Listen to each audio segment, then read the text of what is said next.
नमस्कार, knocking-news.com में आपका स्वागत है। मैं हूं गिरिजेश वशिष्ठ। मैंने कुछ वीडियो बनाए हैं सोने के दाम पे और चांदी के दाम पे, और वो वीडियो आपने देखे होंगे। चांदी का तो कल ही बनाया था, और उस वीडियो में मैंने आपको ये बताने की कोशिश की है कि कैसे यूके के और भारत के दाम में चांदी में ही 42% का अंतर है, इसी तरह से सोने के मामले में भी है। तो हालत यह है कि जो आप अगर दाम पे जाएं तो आप अगर यूके में देखें तो चांदी जो है वो करीब 95,000 रुपये की 1 किलो पड़ रही है, और भारत में 1,64,000 की। दाम ऊपर नीचे होता रहता है, मेरे पास एक दिन पीछे आगे का दाम हो सकता है। यानी अगर आप यूके से 1 किलो चांदी लाते हैं तो 42% का प्रीमियम है, और अगर सोना 10 ग्राम लाते हैं तो भी 42% का प्रीमियम है। प्रीमियम दोनों में 42% का इसलिए है क्योंकि डॉलर के और यूरो के बीच में जो गैप है, या पाउंड स्टर्लिंग के बीच में जो गैप है वो, और डॉलर रुपए के बीच में जो गैप है, इन दोनों गैप को अगर आप मिलाएंगे तो आपको ये 42, इसके अलावा 6% भारत में आने पे हमारे यहाँ इंपोर्ट ड्यूटी लगती है, इसके अलावा 3-4% कुछ और, कुल मिला के ये 42% का हिसाब बैठता है। मैंने वीडियो में बहुत अच्छी तरह आपको समझाया हुआ है। यानी ये पैसा अगर आता है तो हमारे पास में ये पूरा का पूरा जो वहाँ से माल आता है उसमें 42% का अंतर पड़ता है।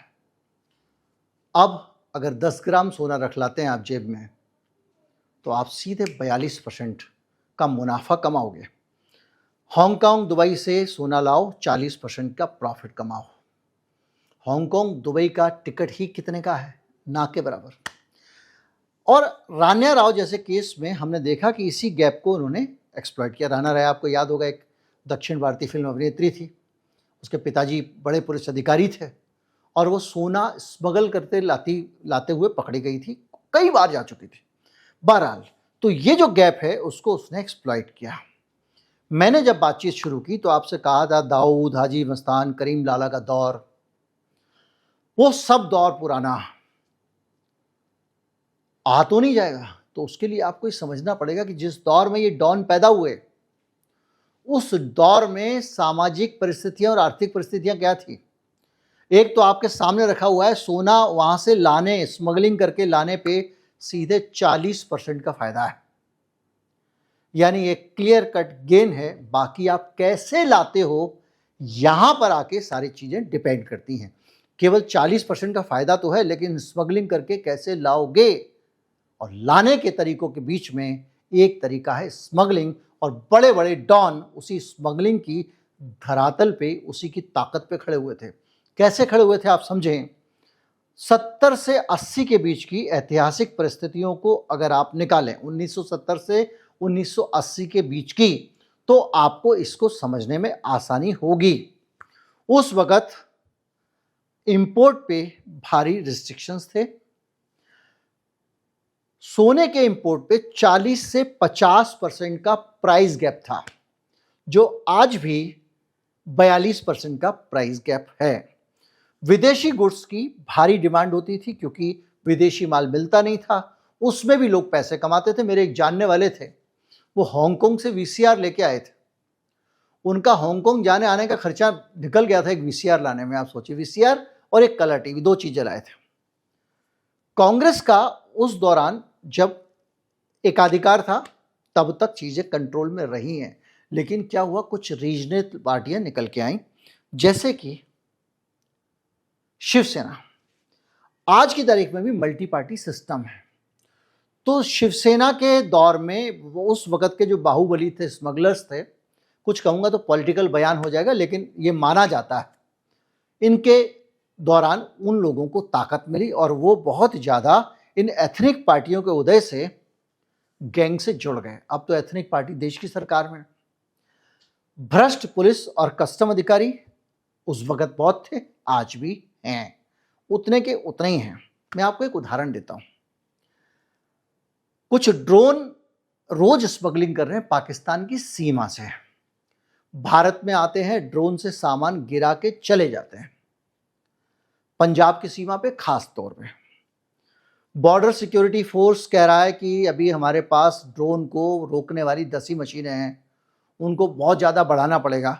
आज ही की खबर है, क्योंकि वो जब वहाँ से ड्रोन आता है डाल के चले जाते हैं। अब उसमें उन्होंने और ऐसा ड्रोन लगा लिया जो डिटेक्ट कर लेता है मशीनों को। क्या होता क्या है कि हमारी मशीनें क्या करती हैं, ड्रोन के सिग्नल्स को वीक कर देती हैं ताकि पाकिस्तान से जो लोग ड्रोन चला रहे हैं वो लोग उन ड्रोन को हैंडल ना कर पाए, इससे उनका संपर्क टूट जाए। लेकिन उन्होंने जो नए ड्रोन लाए हैं उन ड्रोन के अंदर ऐसा सिस्टम है कि अगर आपकी सिग्नल टूट जाए या ड्रोन आपके संपर्क से बाहर हो जाए तो ड्रोन जहां से चालू किया गया था ऑटोमेटिकली वहां पहुंच जाएगा। उसको प्रोग्राम किया गया है, यानी ये उसको रोक ही नहीं पा रहे हैं। बीएसएफ खुद कह रही है कि यहां पर बड़ी तादाद में ड्रोन आ रहे हैं और स्मगलिंग करके ला रहे हैं। थोड़ी डिटेल बाद में इसकी हम ले लेंगे। तो क्या हुआ था उस दौरान, एक और चीजें थी, बड़ी सारी टेक्सटाइल मिल बंद हुई थी और मजदूर बेकार हो गए थे। उस समय की परिस्थिति की बात कर रहा हूं। अधिकारी बेईमान थे। एक आर्थिक स्थिति देखी, एक सामाजिक स्थिति देखी। खाड़ी में नौकरी करने वाले बहुत सारे केरल के लोग कोरियर का काम किया करते थे, क्योंकि गैप था तो वो वहां से सोना लाया करते थे। आज भी हमारे बहुत सारे लोग वहां काम करने वाले लोग कोरियर का काम कर रहे हैं, सोना ला रहे हैं।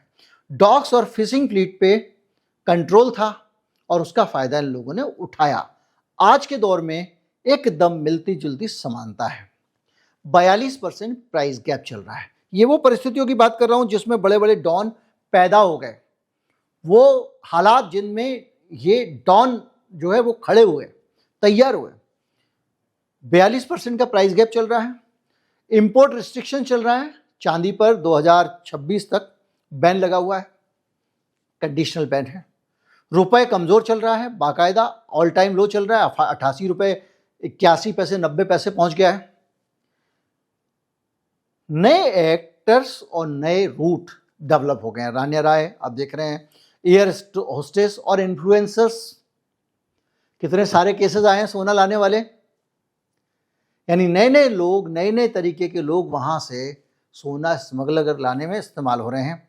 नेपाल सूडान का रूट, डीआरआई ने 101.7 किलो सोना पकड़ा। 101 किलो 700 ग्राम सोना डीआरआई ने। हांगकांग दुबई नेटवर्क, हवाला सिस्टम से पैसा जा रहा है और आ रहा है। यानी पूरी तरह से सेम सिचुएशन आज भी है जो 70 में थी। एक जरूरी कंडीशंस जो किसी भी समाज में संगठित अपराध के पैदा होने के लिए जरूरी होती हैं। अब आप समझिएगा देश की सामाजिक परिस्थिति को। जब जब गरीबी बेरोजगारी बढ़ती है, जब जब आम आदमी से आप पैसा छीनते हो, उसके हक छीनते हो, तब तब इसका लाभ अपराधियों को मिलता है। अभी हम इटली के आंकड़े डिस्कस करेंगे, लेकिन पहले आप समझ लें यूएनओडीसी के मुताबिक संगठित अपराध फैलाने के लिए कुछ फैक्टर्स होते हैं समाज में, जो परिस्थितियां होती हैं जिसमें संगठित अपराध फैलते हैं। कमजोर राज्य क्षमता, सरकार के कंट्रोल में कमी, कानूनी और आर्थिक असमानताएं, देशों की कानूनी और आर्थिक असमानताएं यानी दो देशों के बीच में गैप, वो हम देख रहे हैं। इसके अलावा भ्रष्ट न्यायपालिका और पुलिस, बॉर्डर कंट्रोल की कमी दूर दराज के इलाकों में। अगर ये परिस्थितियां हैं, अगर भ्रष्ट पुलिस है, भ्रष्ट न्यायपालिका है, आपके पास में कानूनी और आर्थिक असमानताएं हैं, मतलब गरीब और अमीर का अंतर है, और सरकार जो है उसका कंट्रोल ज़्यादा नहीं है। सरकार का कंट्रोल डंडे से नहीं होता, परिस्थितियों से होता है। तो ये चीज़ें बढ़ता है तो इसमें क्या है कि बाजार और गरीबी जो है वो एक इंसेंटिव है। अगर आदमी के पास में रोजगार नहीं होगा, भूखा मर रहा होगा, तो वो इस गैंग में शामिल हो जाता है। ज़्यादातर आपने डॉन लोग की कहानियां पढ़ी होंगी। धारावी में रहते थे, गरीब थे, कोई कोयला चुराता था और वो बड़े डॉन बने। क्यों? क्योंकि गरीबी में रहने वाले आदमी को, बेरोजगारी में रहने वाले आदमी को काम धंधा मिला। ये सब बातें जो मैं आपको कह रहा हूं, ये लॉन्गडॉन की रिपोर्ट है। मैं कुछ भी आपको ऐसे मनगढ़ंत नहीं कहता हूं। हाई प्रॉफिट मार्जिन 40 से 50% का, वो यहां पर है। लीगल अल्टरनेटिव की कमी, यानी लोगों के पास नौकरियां नहीं हो, जॉब अपॉर्चुनिटीज ना हो, कानूनी तरीके से पैसा बनाने कमाने के अवसर ना हो, और इसके साथ साथ सोशल आइडेंटिटी और कम्युनिटी के इशू हों, अब इन परिस्थितियों के बीच में आप देखें कुछ मॉडर्न चेंजेस भी हुए हैं। अब आपके पास में टेक्नोलॉजी आ गई है। अब आसानी से आप व्हाट्सएप पे हवाला ऐप्स बनी हुई हैं, उनके ज़रिए कम्युनिकेट कर सकते हैं। डार्क वेब है, डीप वेब है, आपको पता ही नहीं चलता कब आपका कोई, सरकार को ही नहीं पता कि आप क्या बातचीत कर रहे हो। इसके अलावा ग्लोबल नेटवर्क है, इंटरनेशनल कनेक्शन है, रियल एस्टेट में इन्वेस्टमेंट है, मनी लॉन्ड्रिंग है। यानी ये सब चीज़ें मिलाएं तो आज की परिस्थितियाँ उस समय से ज़्यादा खतरनाक हैं। देखिए, हो सकता है आपको थोड़ा सा रोचक ना लग रहा हो, मुझे खुद बताने में नहीं लग रहा है, लेकिन जो स्थितियाँ हैं वो बिल्कुल वैसी की वैसी हैं। 1980 के पूरे हालात हैं, पॉलिसी गैप्स हैं, सरकार की रिएक्टिव अप्रोच है, सरकार अपनी तरफ से पहले कुछ इंतजाम नहीं कर रही, हो जाता है तो उस पर रिएक्ट करने लगती है। करप्शन ज़बरदस्त है, एयरपोर्ट प्रोटोकॉल का मिसयूज हो रहा है और पॉलिटिकल कनेक्शन, प्रोटेक्शन और इन्फ्लुएंस लगातार बढ़ते जा रहे हैं। अब तक आपको अगर ये बोझिल ना लगा है तो अब और नहीं लगेगा, बिल्कुल नहीं लगेगा। अब मैं इसको सरल करने की और कोशिश करता हूँ। भारत की जो परिस्थिति है उसको आंकड़ों में देख लेते हैं। मैंने आपको बताया कि गरीब होता है तो उस तरफ चला जाता है, लेकिन आंकड़े क्या कहते हैं। भारत में बेरोजगारी दर 5.1% है, जो अपने आप में बेहद खतरनाक संकेत है। इसके साथ साथ युवा बेरोजगारी 14.6% है, जो 15 से 29 साल के बीच के लोग हैं। शहरी बेरोजगारी 6.7%, ग्रामीण बेरोजगारी 4.3% चल रही है।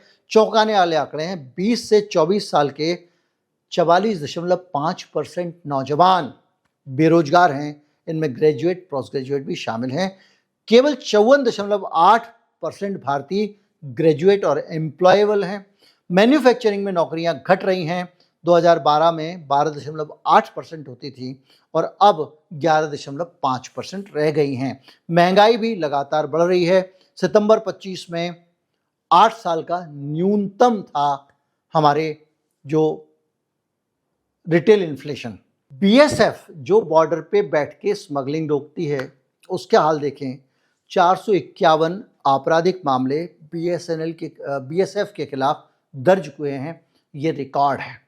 यानी सब चीज़ का आप रिकॉर्ड देख रहे हैं। ये वो दौर चल रहा है जिसमें सब वो चीज़ें हो रही हैं जिसके बीच में संगठित अपराध बढ़ते हैं, और स्मगलिंग जैसी चीज़ संगठित अपराध को फंड करने का सबसे अच्छा तरीका है। अगर आप देखें 30% भ्रष्टाचार के आरोप, आप बीएसएफ के करप्शन पे देखते हैं हम। हालत यह है कि 451 आपराधिक मामले बीएसएफ के खिलाफ दर्ज किए गए, जो अब तक के सबसे ज़्यादा हैं। 30 भ्रष्टाचार के आरोप इसमें बीएसएफ में, इसमें आपराधिक मामलों में 30 तो करप्शन के हैं। और बीएसएफ 2025 में अकाउंट अफसर तक 40,000 रुपये लेते हुए पकड़ा गया है। अब हम करते हैं बेरोजगारी। जैसे मैंने आपको कहा, बेरोजगारी होगी, भ्रष्टाचार होगा तो माफिया बढ़ता है। तो ये क्यों कह रहा हूँ मैं, इसका भी आधार होना चाहिए। तो हमारे पास जो इंटरनेशनल रिसर्च है उसके हिसाब से इटली में जो माफिया के प्रभाव वाले इलाके हैं वहाँ पर रेगुलर जॉब कम है और अनियमित रोजगार ज़्यादा है। कैसे?